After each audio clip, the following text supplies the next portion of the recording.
Sir నమస్కారం sir. నమస్తే. Sir YCP అధినేత జగన్మోహన్ రెడ్డి గారి పేరుతో ఏర్పాటు చేసిన ఫ్లెక్సీల పైన అల్లు అర్జున్ గారి ఫోటోలను కూడా ప్రింట్ చేయించి తగ్గేదేలే అని ఒక ట్యాగ్ ఇచ్చి వైసీపీ నేతలు ఆ విధంగా పెడుతున్నారు సార్. అంటే బంగారమ్మ తల్లి జాతర సందర్భంగా ఈ ఫ్లెక్సీలను పెట్టారు విజయనగరం జిల్లాలో.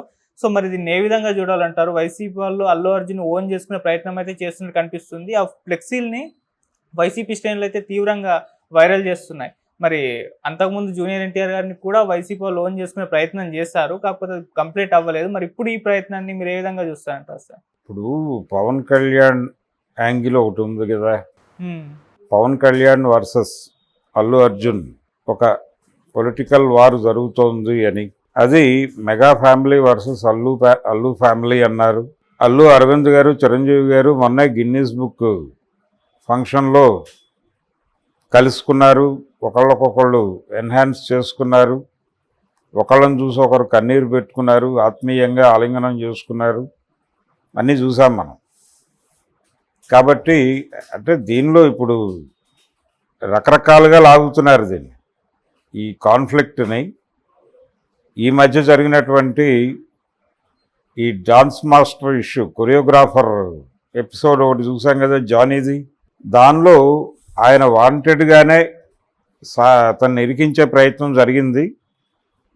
అతని కేసు వెనకాల అల్లు అర్జున్ పాత్ర ఉంది అనేది ఒక అంశంగా ముందుకొచ్చినటువంటి ఒక సందర్భం.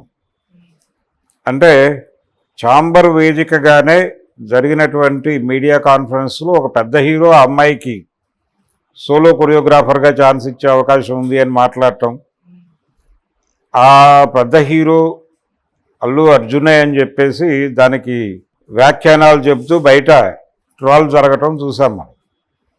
ఈ గందరగోళంలో అల్లు అర్జున్ని ఎందుకు ప్రస్తావించాల్సి వచ్చింది అంటే, ఇక్కడ జానీ మాస్టర్ జనసేన మనిషి కాబట్టి ఇది కూటమి వర్సెస్ వైసీపీగా మారి వైసీపీగా ఆయన్ని టార్గెట్ చేసి అల్లు అర్జున్ని, జనసేన వ్యతిరేకి కాబట్టి వైసీపీ అని ఇలా టార్గెట్ చేశారు. కానీ ఆ ప్రెస్ మీట్ పెట్టిన వేదిక ఛాంబర్ వేదిక. ఛాంబర్ వైసీపీ ఛాంబర్ కాదు, అది ఫిలిం ఛాంబరు. కొద్దో గొప్ప సినిమా పరిశ్రమ తెలుగుదేశానికి అనుకూలంగా ఉన్నటువంటి పరిస్థితి. అది కొత్తగా చెప్పక్కర్లేదు. తెలుగుదేశం పార్టీ పట్ల సాఫ్ట్ కార్నర్ ఉన్నటువంటి పెద్దలే ఉన్నారు అక్కడ. వాళ్ళు నిర్వహించినటువంటి సమావేశం అది. కాబట్టి అల్లు అర్జున్ని కార్నర్ చేయాలని అనుకుంటుందా తెలుగుదేశం? అదేమో వైసీపీ ఇదే? ఇలా రకరకాల గందరగోళాలు ఉన్నాయి దీనిలో. కాబట్టి అల్లు అర్జున్కి ఆ వివాదం ఉంది కాబట్టి వాళ్ళు ఆయన్ని హైలైట్ చేస్తే చేసుండొచ్చు వైసీపీ. రెండోది అభిమానులు అయి ఉండొచ్చు, అల్లు అర్జున్ అభిమానులు. అల్లు అర్జున్ ఒక పార్టీకి చెందిన మనిషిని కాదు అనే విషయం చాలా సందర్భాల్లో చెప్పాడు ఆయన.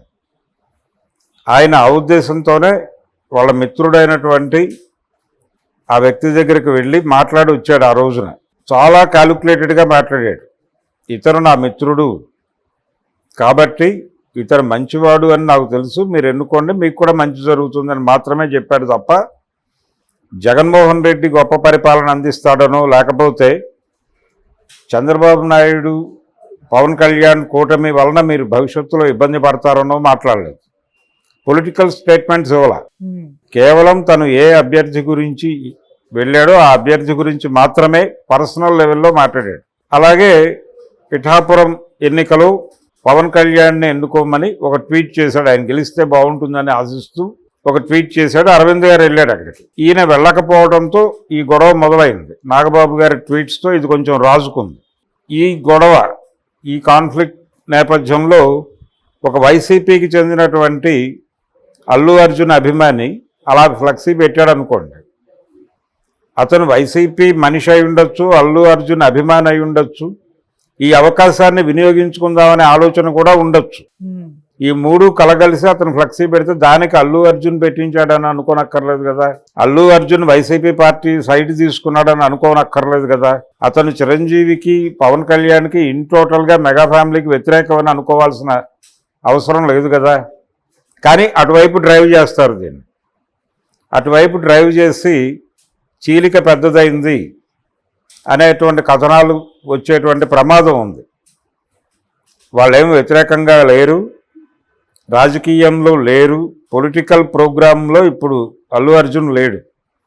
జగన్మోహన్ రెడ్డిని మళ్ళీ ముఖ్యమంత్రిని చేయడం తన లక్ష్యంగా అతనేం ప్రకటించుకోలేదు. అతని సినిమాలు, అతని వ్యవహారం, అతని గోల్లో అతను ఉన్నాడు. శిల్పా రవి గురించి అతను ఆ రోజున మాట్లాడిన ఒక చిన్న మాట పట్టుకుని ఇంత గందరగోళం వీళ్ళు చేస్తున్నారు, వాళ్ళు చేస్తున్నారు. ఎవరి ప్రయోజనాలు వాళ్ళకున్నాయి, ఎవరి కథనాలు వాళ్ళకున్నాయి. కానీ ఈ సెన్సిటివ్ ఏరియాలోకి వెళ్ళకపోవడమే మంచిది అన్న ఉద్దేశంతో వాళ్ళు కూడా ఏం మాట్లాడట్లేదు, సైలెంట్గా ఉన్నారు. గతంలో కూడా అంటే ఒక పార్టీలో ఉండి ఇంకో పార్టీతో రిలేషన్ ఉన్నటువంటి నటుల్ని అభిమానించడం అనేది చాలా సందర్భాల్లో చూసాం మనం. ఇప్పుడు వంగవీటి మోహన్ రంగారావు గారు, ఆయన రామారావు గారి అభిమాని, ఆయనే చెప్పుకున్నాడు నేను ఎన్టీ రామారావు ఫ్యాన్ని అని. కానీ విచిత్రం ఏంటంటే ఆయన హత్య వెనకాల తెలుగుదేశం కాన్స్పిరసీ ఉంది అని కదా, రామారావు గారి ఆధ్వర్యంలో ఉన్నటువంటి పార్టీ పన్నినటువంటి కుట్రకి ఆయన బలైపోయాడు అని. కానీ ఆయన రామారావు గారి అభిమాని, రామారావు గారి సినిమాలు చూసేవాడు రెగ్యులర్గా, ఆయనే చెప్పుకున్నాడు అది. ఇలాంటివి జరుగుతాయి. అంటే ఈ పార్టీలో, కాంగ్రెస్ పార్టీలో ఉన్నటువంటి చాలామంది ఆ రోజున ఎన్టీఆర్ అభిమానులు ఎన్టీఆర్కి వ్యతిరేకంగా పోటీ చేయాల్సిన సందర్భం వచ్చినప్పుడు వాళ్ళు ఇబ్బంది పడ్డారు కూడా, ఆయన విమర్శించాల్సి వచ్చిన సందర్భంలో. Even YS Rajasekhara Reddy. అలా జరుగుతుంది ఒక్కొక్కసారి. అంటే సినిమా నటులను అభిమానించేవాడు ప్రతి చోట ఉంటాడు.